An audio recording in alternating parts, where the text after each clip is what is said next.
नमस्कार बच्चों, एक बार फिर आप सभी का स्वागत है। आज हम हिंदी लोक भारती 10वीं कक्षा की किताब से पाठ 6 हम उस धरती की संतति हैं, इसका अगला भाग पढ़ेंगे। इसके पहले वीडियो में मैं आपको इसके कुछ अंश पढ़ा चुकी हूँ। यह एक पूरक पठन पद्य है और इस कविता की विधा कव्वाली है। इस कविता के कवि उमाकांत मालवीय जी हैं, जिनका परिचय हम इसके पहले भाग में कर चुके हैं। तो अब हम बढ़ते हैं अपनी अगली पंक्तियों की ओर।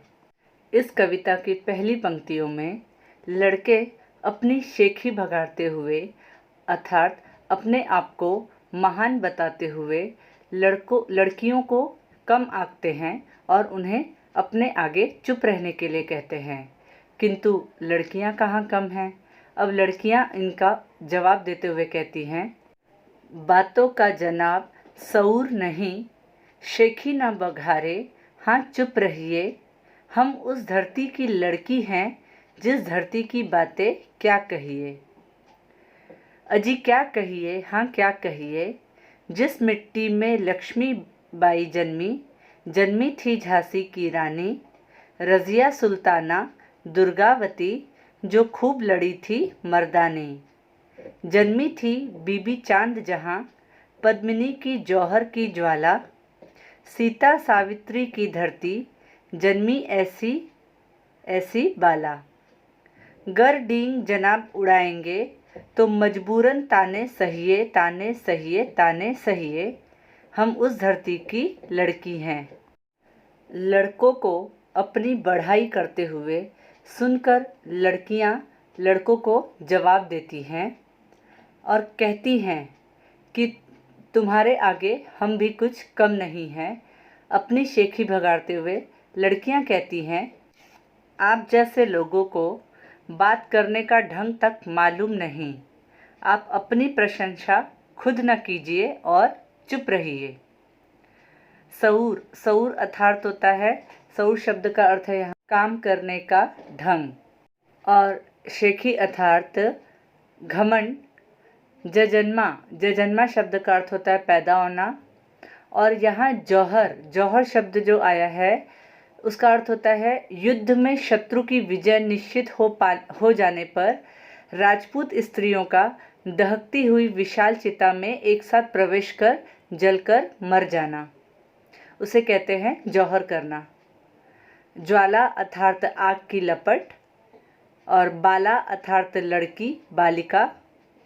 डिंग का अर्थ होता है लंबी चौड़ी आत्म प्रशंसा घमंड के साथ करना, और ताना अर्थात किसी पर तंज कसना या चुटीली बात करना।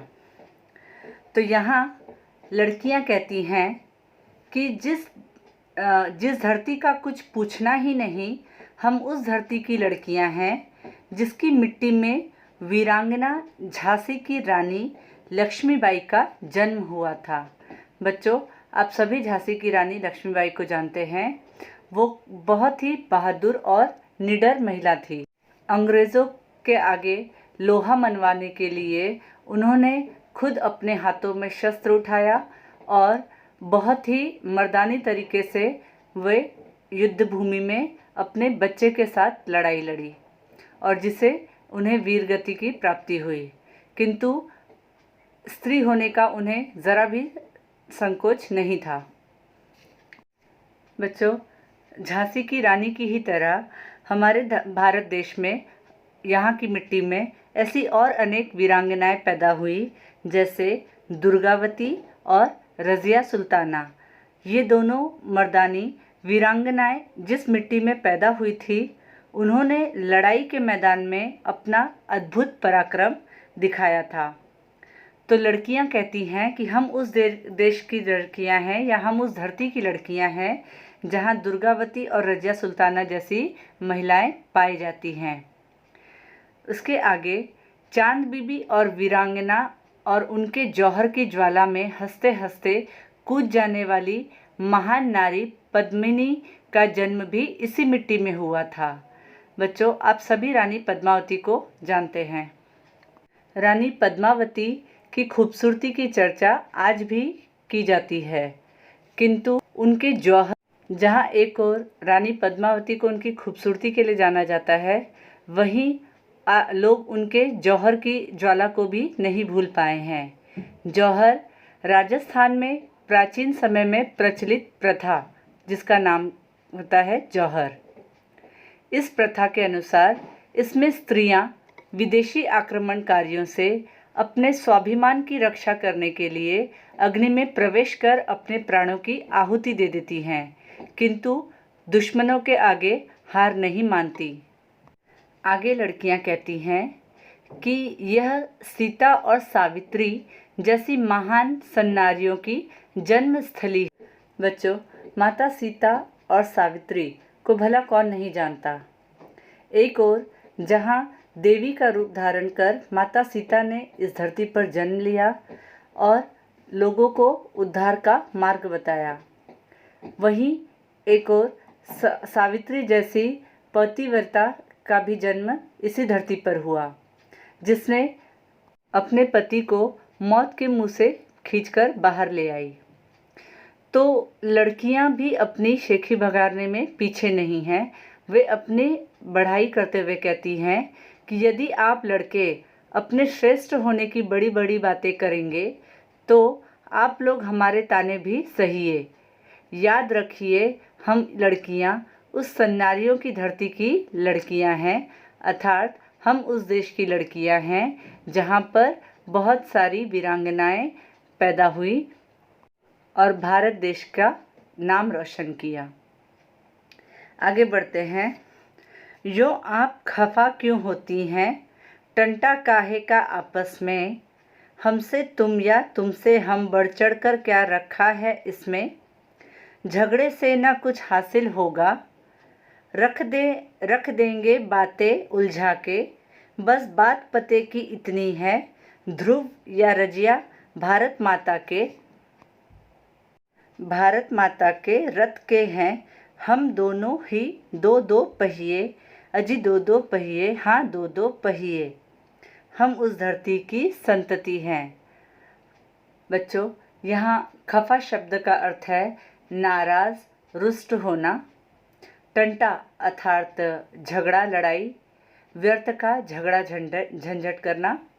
हासिल अर्थात हाथ लगना, मिलना, प्राप्त होना। उलझना अर्थात झगड़ा, तकरार करना। पते की बात अर्थात रहस्य की बात, और संतति अर्थात संतान। तो इन पंक्तियों का अर्थ हम देखते हैं। अगली पंक्तियों में लड़कियों का जवाब सुनकर लड़के समझदारी की बात करते हुए कहते हैं, हमारी बातों पर आप नाराज़ क्यों होती हैं, इसमें आपस में झगड़े की कोई बात ही नहीं है। इस बात में क्या रखा है कि हमसे आप लोग बढ़कर हैं या आप लोगों से हम बढ़कर हैं।